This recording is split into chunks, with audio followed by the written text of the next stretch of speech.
Welcome to International Falls, the icebox of the nation. The town is most notable for its natural beauty, preserved by Voyageurs National Park, and is a gateway to Canada. The natural resources have played a crucial role in the town's development, history, and appeal over the years. The paper mill is the town's largest employer and has been since its opening in 1910. Businesses here thrive off of the summer tourism, but the real heart of the town is the locals who live in this area all year round. They hold down the fort through the winter months and keep the town running through hard times, including the trying pandemic and the 2022 record-breaking flood. The town's population has been declining for decades, currently at a rough 6,000 people, but despite any hardships, International Falls has stayed a tight-knit community, filled with strong-willed individuals. The resilience required to live in this half-wild area has attracted a town of headstrong, spirited people. But, invited or not, this has led to an increase in confrontation. International Falls has a long history of controversy, with big and small personalities battling over land, water, and rights in this quiet and remote area.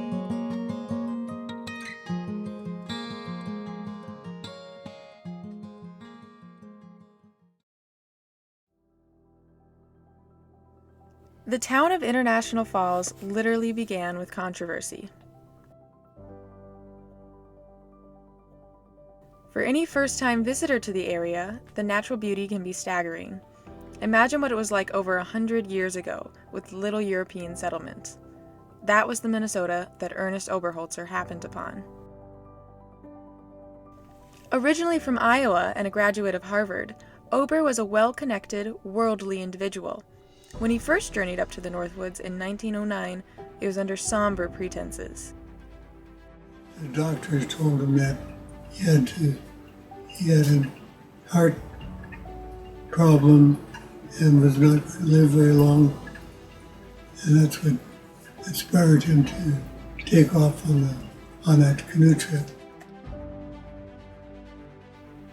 He spent months traveling the lakes and rivers by canoe, ending his trip by going down the rapids of the Rainy River alone before everything was frozen over.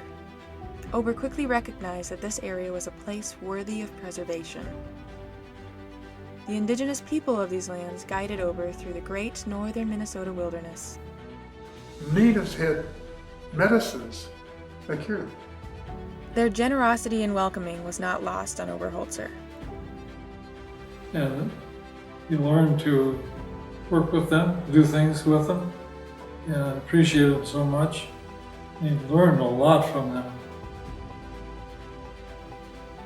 Ober completely fell in love with the area. We put on, I think, like 3,000 miles of paddling around the Rainy Lake watershed and exploring, and I think it completely transformed his life. And made his home on Mallard Island. Ober expected little from the land in exchange, and was content appreciating it and wishing that others would be able to do the same. The natural resources promised profit as well. The powerful falls and expanses of timber attracted an individual with the opposite goals of Oberholzer. Enter Bacchus. And his vision was to make International Falls a city of destiny. It was going to rival Minneapolis, St. Paul. Bacchus had the power and ambition to transform the area. His life had so far occurred in Minneapolis, growing up there, attending the University of Minnesota, and beginning his lumbering career with the Lee and McCulloch Company that developed into the influential Bacchus Brooks Company. But as he was building his empire down in the cities, the promise of development in the north called him here. The International Falls, the actual body of water that became the namesake for this town, was an incredible source of power. Bacchus gained permission to construct the dam in 1895, and development actually began in 1905, encouraging permanent settlement of the area as the platting for the town site began in the same year.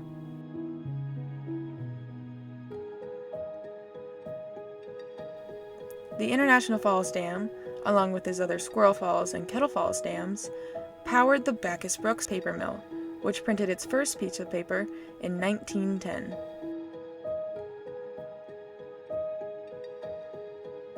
Well, the big thing that brought people to the falls was the paper mill in the beginning, obviously, because it was a place of employment. Bacchus's industries in this area were easily attributed with the success of white settlement. It was a company town, through and through. Without him, those in the town today would almost certainly not be here. This success came with an incredible amount of profit and influence. The paper mill in town, but he established the railroads, he established banking, retail stores, you name it, he was pretty much involved in it. He had also gained control over the natural resources in the area, raising and lowering the water levels to benefit the mill and capitalizing off the abundant forests. So ideologically different, yet deeply invested in this beautiful region, these two men were bound to face off. Oberholzer believed in conserving the scenic qualities of the area, whereas Bacchus wanted to monetize off the potential these resources provided. The difference of the two men could be viewed without even speaking to them. Ober was very small in stature, and Bacchus was very big in stature. Bacchus was an economic powerhouse, a major employer of the community with a big, entitled, and abrasive personality. Ober was quieter, less known in the town, but he too had his strengths. But Ober was definitely a player throughout that whole thing. He never had much of anything, except he did have some very strong patrons. He had people who knew who to talk to and what to say. Their island homes were situated directly next to each other, creating the perfect arena for one of their major battles. Bacchus's plan to increase his power supply for his industries with the construction of even more dams, potentially up to a total of 16. His previous dams had already caused issues. Well, it raised the water level, which in many cases destroyed a lot of the wild rice beds, which a lot of the native people relied on for food. It changed the various bays where the native people, traditionally fished and so forth. But it also created new ones where wild rice grew and where the fish would congregate so they could be harvested. These additional dams would increase the water level even more, and people's property, along with the ecosystem, would be greatly affected. 37,000 acres would be flooded, and Bacchus showed little care for the environment or people at his mercy. In 1925, the Ely miner quoted Bacchus saying, with a smile, "We are willing to proceed without any fear that anything we propose to do could inflict damage on anyone." Ober's fight to preserve the beauty of the Minnesota-Ontario region rose from the local to national level, gathering support from those with land affected and appreciation for the area's beauty. So the movement slowly began, and eventually they had a national campaign. Ober really led the way on that. The two men went back and forth in Washington, arguing and proposing and blocking each other's actions, using their influence and connections to their advantage. Ober's big ticket was the Shipstead-Nolan Act, which preserved the border waters in order to prevent further exploitation. Each man had their fans and critics in the local community. People needed Bacchus. There were people that their jobs depended on the paper mill and the future of the paper mill. And they were all for whatever Bacchus wanted. And it meant their livelihood. And I don't think they wanted to oppose him on anything. And then there's the other side, the merchants in town that really had to make a living serving the people here. And they weren't as interested in maybe that Bacchus wanted. But yet, whatever Bacchus did affected them, that's for sure. But they needed Oberholzer as well. Some of the driving force behind stopping Bacchus is people were losing their lands, farms, farmland, and no one was listening to them. He wasn't listening to them. Their discussions over this area brought in larger philosophies of conservation versus industrialism, the need for profits facing off against the allure of nature. Despite combative beliefs, all accounts say the men were on friendly terms. But you started off by saying that they had a feud. It really wasn't a feud. It was a mutual, how would you say that? It was not a mutual misunderstanding, but a mutual different set of ideas for development. And both men respected each other very highly. So even if it wasn't truly a feud, was there a winner? It depends on one's perspective. Certainly, Bacchus's life ended disappointedly. At that time, Bacchus was one of many entrepreneurs who reinvested every nickel he had into his empire, so to speak. And when the Depression hit, he was property rich and cash poor. So when the light bill came, he couldn't pay it. And Ober had definitive legal and conservation successes. I think Ober was the winner in the end. I think that Bacchus had tremendous power when he was able. But I think in the end, Ober got a lot of things as a result of his hard work to try and protect and save the area for its beauty and for recreation and that kind of thing. So I would say that in the end, probably Ober got more of what he really was hoping for. Well, that Bacchus, of course, did too, He had a whole enterprise, but he lost it. The legacies of both men can be seen in International Falls today. The mill, the dam, and the International Bridge are monuments to Bacchus, and the national park, scenic hiking trails, and proximity to the Boundary Waters Canoe Wilderness Area are all thanks to Ober's conservation efforts. I guess the ultimate winner would be everybody today. I don't think Ober won. I don't think Bacchus lost. And I think as we evolve with our environmental concerns, I think everybody today are the winners. Without either of these men or their controversial battle, the Falls of today would not be what it is.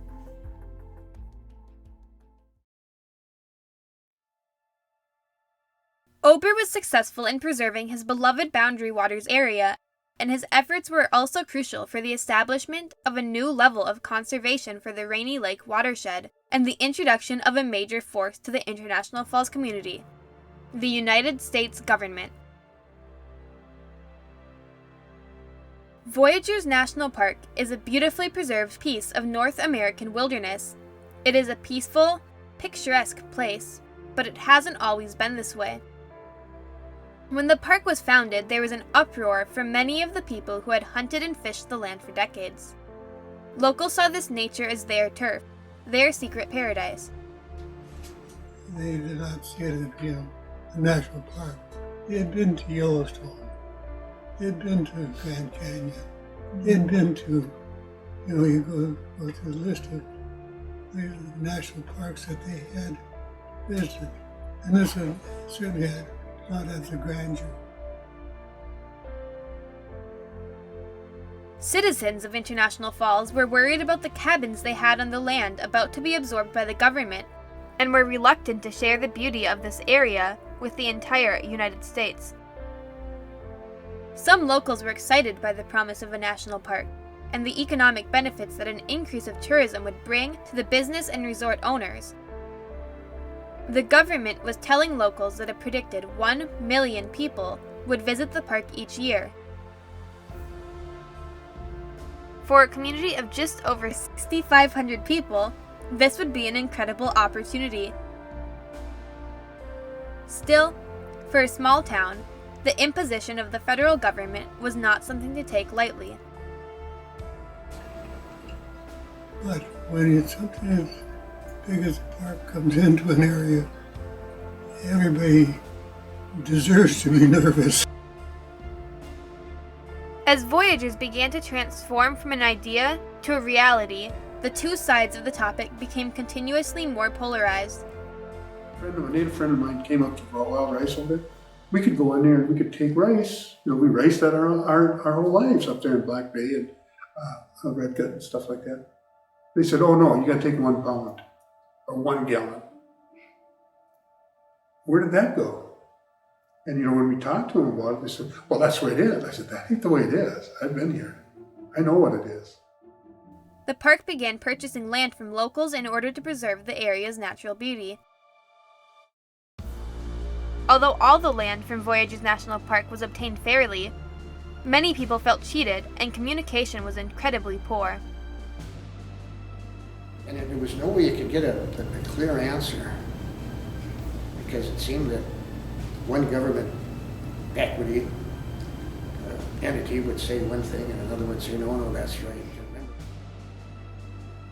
Eminent domain was not used to acquire any of the park land, but was supposedly used as a scare tactic to get people to sell their land. The Park Service sent in purchasers, and their mission was to purchase this land and do the best deal they could for the taxpayer. But this is property that has strong memories tied to it, and cutting the harshest deal and those memories don't mix. The people that held out and waited to sell their land often got better offers than the people who sold their land early on. And the park did not always show proper appreciation to the people, as the burning of cabins was a common practice. The same cabins that people had decades of memories at. And there's nothing worse than the Park Service buying a property and then basically blazing it within the next couple of months. There are a lot of people that gave up their property to make this park. Then came the formidable Vic Davis. Vic was a lifelong resident who strongly opposed the creation of Voyagers National Park. He felt that the park was not going to benefit the people who had been there their whole lives, so he purchased Little Cranberry Island for $150,000 in resistance. Vic has been quoted saying, "The federal land grab is like a vampire on the bloodline of the American dream." Vic Davis sold 44,460 equal-sized parcels of his island for $19.95 in order to flood the National Park Service with paperwork. Vic was not alone in his endeavor, with his friend John Butch McHarg becoming the operations manager on Little Cranberry Island development. Carl Brown would also be a valuable asset to Vic Davis's movement over the next decade. But undoubtedly he made some money, because he was selling these little square foot of property on Little Cranberry Island for $25. Even a small island, if you get $25 a square foot, that's a lot of money. On May 13th, 1980, Big Vic was installed on the island as an act of protest against the park with a sign that read, "This Voyager is a symbol and warning to the politicians in Washington, D.C. They can pass all the laws they want that adversely affect northern Minnesota, but from now on, any laws, rules, or regulations coming from Washington will automatically be challenged in a court of law." At the time of the statue's placement, 2,000 parcels of land had been sold, with profits funneled into a program to educate people on the unscrupulous policies of the National Park Service. To have an island and divide it out into 1 foot square packages and sell that to make the government purchase every single packet. It's not violent. It's very creative. It really sends a statement, doesn't it?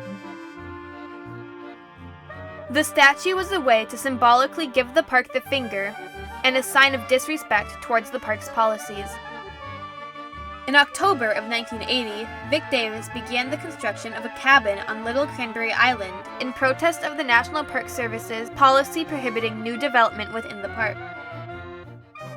This demonstration blatantly disrespected the park, and they swiftly retaliated by filing for the taking of the island, with an initial appraisal of $51,000, an insult towards his investment of $150,000.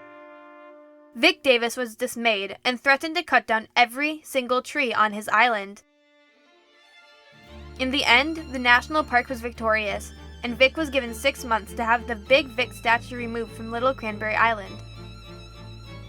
Vic began planning a funeral in March of 1981 to commemorate Big Vic's stay on Little Cranberry Island, and filed for a permit to move Big Vic to the Black Bay Narrows in July. This was more than 3 months after the removal deadline, and thus the permit was denied. Vic had violated the terms, and the park now had ownership over the infamous Big Vic statue. Vic was perturbed by this and began work on his next big move. Vic commissioned yet another statue, Big Louie. On May 14th of 1982, Big Louie was placed in the Black Bay Narrows in yet another sign of protest. Big Louie stood proudly in Black Bay until January of 1983, when he was sold to the park as part of a land agreement. In May of 1983, Big Vic finally found his permanent home when the park sold him to the city of Rainier for $1. In August of 1985, Big Louie was put back on Black Bay during the park's groundbreaking ceremony. Davis was awarded $1.2 million in court against the National Park Service over discrepancies of the park's boundary lines and the Gold Portage hunting area. This was the only instance of the park needing to return land after it had already been incorporated into the park. Big Louie remained on Black Bay until 1990, when he was taken down for the final time. Big Vic can still be seen when driving into the small town of Rainier, Minnesota, and Big Louie is currently located in Barnum, Minnesota, along I-35, and is a popular stop for tourists. So it had a rocky, first 20 years, I would say. Even after a peaceful resolution between Vic and the park, their battle only highlighted the widespread contempt for the National Park Service. I still remember some of the earlier days that when they'd go grocery shopping after work, they'd shed their uniforms. Over the years, tension has slowly diminished. Carl Brown of the Vic Davis and Carl Brown pair came into the shop, and Carl was ill at the time. And he, I think he had cancer. Anyway, he came in and he said, "This is a good thing you're doing, And he said, a lot of people say to me, "Carl, why are you giving up the fight? Don't quit fighting." And Carl said, "We did what we set out to do. And now it's time to move on." The park has become well appreciated by locals. You will often see the local schools visiting on class trips, families spending time hiking and camping in the park, and local children exploring in the Visitor Center Museum. If you ask the young people nowadays, they would be basically in favor of the park. Although the visitation has never quite reached the predicted 1 million, it still draws in a considerable amount of visitors, and visitation has only been increasing since the pandemic. It's pretty calm to me. I mean, there was some animosity when the park came in, because the park promised the merchants, there were going to be 2.5 million visitors, so all the merchants saw their cash registers melting on their counters. That's a great deal. And then when the number turned out, everybody was pretty upset, but I think that's all pretty much over with now. Although the businesses did not get the predicted increase in customers, many local fishermen were relieved that the turnout was not quite so high. Park promoters were saying, 1 million people will be attracted to the area and everything like that. typical visitation is about 250 to 280,000 people a year. And it is. Things flare still, and I don't think that there will ever be like everyone that is thrilled with a national park. Even with the 2022 record-breaking floods, the park has been supporting the local community and protecting this beautiful, remote northern wilderness.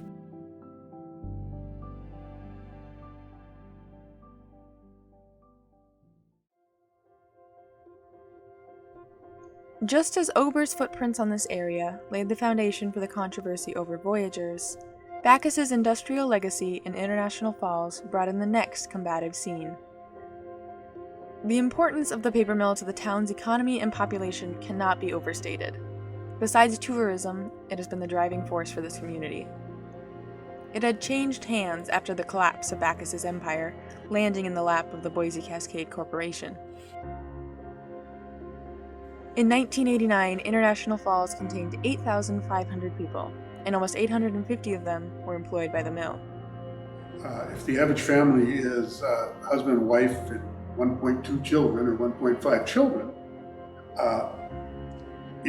those 300 jobs or 250 jobs calculate into 1,000 people, and each one of those jobs calculate into a household. If the average family has a size of 4, 3,400 people in the town, well over a third of the population, was financially dependent on the mill. Every business decision the mill made, any expansions or closures, has always had a deep and personal effect on the International Falls community. In 1989, a serious change was about to take place. Boise Cascade is a company in search of profit, and a proposed $535 million expansion would impressively increase the mill's production. The expansion would double the number of people employed by the mill, and the town was buzzing with excitement for this 2-year-long project. This construction would require an additional 2,000 workers. Unionism is strong in northern Minnesota, and physical laborers have long used it as a way of advocating for themselves. The mill consists of probably 7 to 9 unions in there. So it's a very union town. Boise put out a bid for construction contractors and selected an Alabama company called BE&K. People were somewhat familiar with BE&K, and it was non-union, and everybody at that time was thinking there's going to be a problem. Non-union workers threatened the wages fought for by the union. And this company in particular had a reputation for union busting. Immediately, strife emerged in the community. For about a year and a half, it was a tough community. You stayed away from certain areas. Temporary housing was set up by BE&K on the edge of town, termed the Man Camp. A tremendous number of people were brought into town, more than the town could handle. Tensions grew in the community as non-union members did their work and tried to enjoy their lives at the same time. Those contractors or construction workers that came from down south wanted to go into our bars and our homes, in our grocery stores and stuff like that. That didn't go over real well. The BE&K workers labored alongside some local union members during the beginning of the summer, but on July 18th, 150 union workers went on strike, demanding greater union involvement. The situation escalated with vandalism and hit-and-runs as the town worried about the security company brought in to protect the mill. Whoever advanced security was, whenever they ran into union people, there was always problems and fights all over town. The mill was unafraid to use its own powerful resources against the community, more concerned with preventing damage to the mill. In the warehouse, Pinkertons came up, and they were they were practicing marching, and they brought riot people in. International Falls mill workers were not alone either. The town is situated in the heartland of Minnesota unionism, and thousands of union members are within 100 miles. Eventually, Busloads of these other union supporters came to add their shouts to the striking mill workers, creating a serious divide in us and them, with the union members and their supporters needing to stick together. If you're a union man, you have to stay a union man. When you cross a union line, it's an issue. Tensions peaked with an incident that occurred in September of '89, 7 weeks after the strike began. Hundreds of union workers, from both in and out of town, massed at the man camp for the BE&K workers and swarmed the perimeter fence.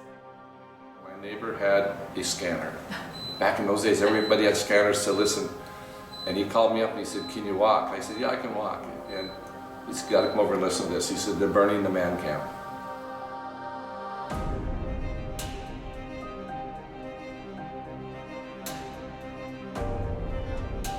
A violent mob completely wrecked the camp, setting buildings on fire and flipping vehicles.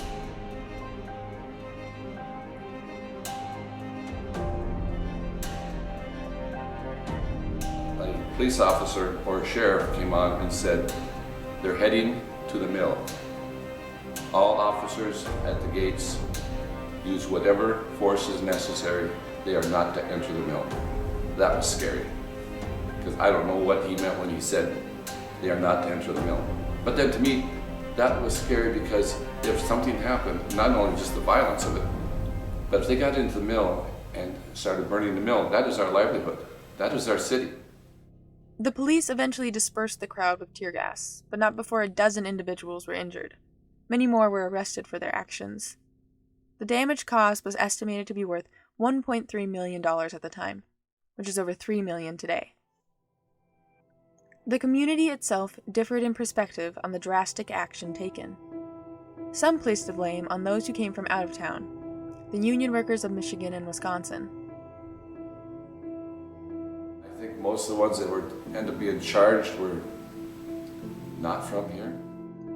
For others, They feel proud of their actions at that time, even though they may have spent some time in jail.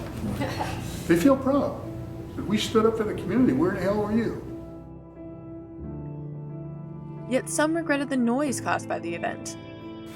Well, I think some people were embarrassed by it. You know, the whole getting in the news for the burning. There was no grand resolution made. Over time, the tension hanging over the town fizzled as more and more union workers contributed to the construction project, but the town did not go unchanged. And, undeniably, the construction needed to happen. But you know, if that mill, if that new paper machine had not been put in, chances are, big chance, that this facility would not even be here now. Just as important as the unions themselves was the profits of the paper mill, crucial to the continuing economy of this town. And the company was so large and so strong, you couldn't fight it. You know, you couldn't do anything about it. After construction was completed, most of the non-union members left for their next job, but some stayed and became a part of this community, potentially becoming union mill workers themselves. Ultimately, the unions of International Falls stayed strong, to this day a point of pride. And PCA, the current operator of the mill, has been a stable and even a beneficial force in the town, giving back to the community where they can.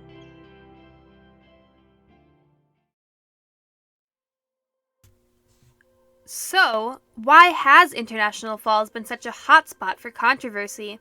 Is it an adaptation to the harsh environment?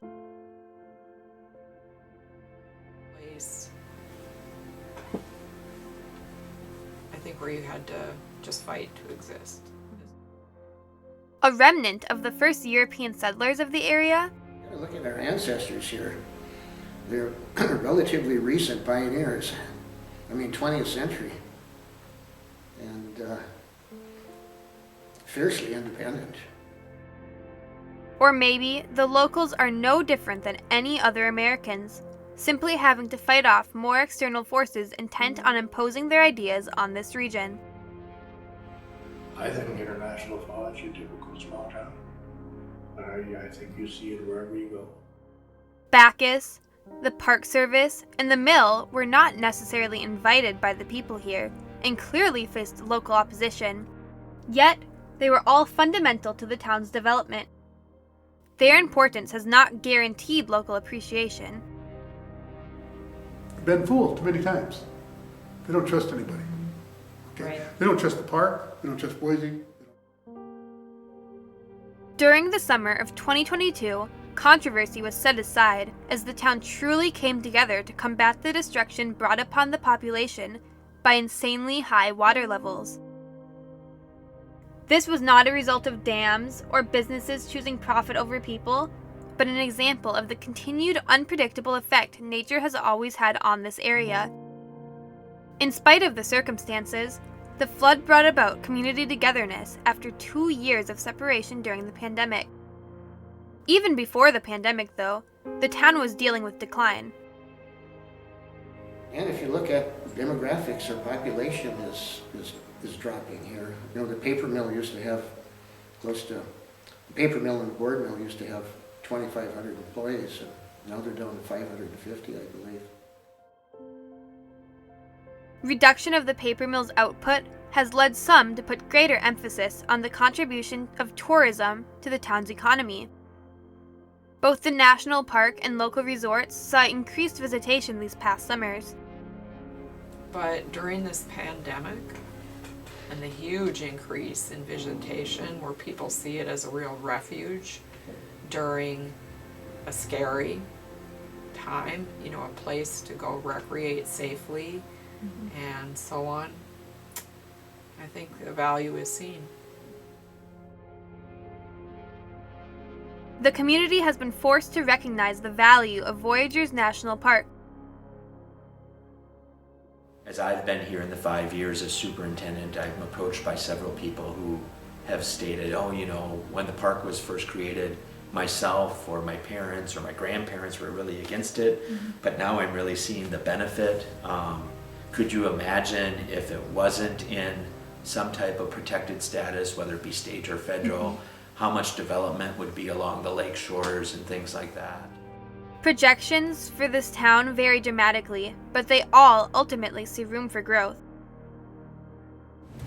I can't project out 100 years, but I'd say short term it doesn't look good. Yeah, and I do that, and I think the way International Falls is going to survive is by being dynamic, diversify in investments, right? And make sure that we keep that old mindset that kept International Falls a secret out of our system of thinking. I just feel like more and more people are going to come in and remote work. If a person wants to stay in this part of the country, there are jobs available. I just hope that we continue positive, beneficial partnership, and that the community will grow because of their connection with the park and everything. So. It all comes back to the people. They have been looked past to see the pretty views of the national park, the border crossing to Canada, or the profits of the paper mill. But they are what make International Falls the Falls. They could, perhaps, be described as strange, abrasive, headstrong, defensive. There were definitely characters and people who marched to their own beat and who lived their own way. And they were able to up here, you know, they had the room to do so. The bitter cold that would turn away the average American is welcomed and touted by the International Falls community. They struggle up here. People struggle, but the struggle is enjoyable. These characters and the controversies they have brought about have certainly had a lasting effect on our town. How would the people of this area be different if we hadn't had these struggles throughout our town's history? How would the town look without these influential people? It is hard to imagine International Falls any other way. Fighting isn't necessarily, or controversy isn't necessarily a bad thing when you are doing so constructively and peacefully and creatively and for good causes.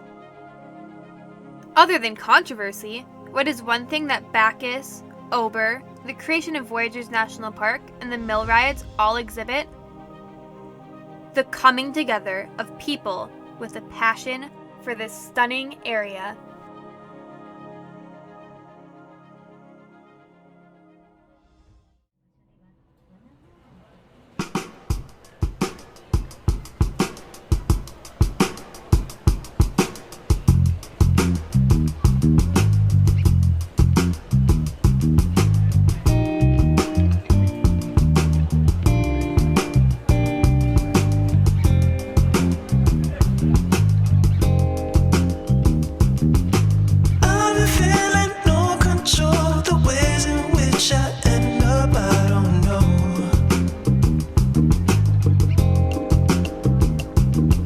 The saddest feeling nowadays that all my dreams are much too far away. Sometimes the nights got me aching, working hours in the cold. And I can't imagine how it feels to end up where you feel you had to go.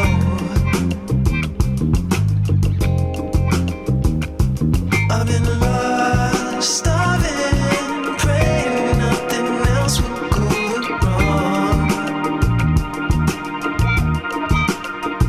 I guess we're all dying, waiting for the world to lose control. Could you tell me what it's really like to feel like you've got the world by your side?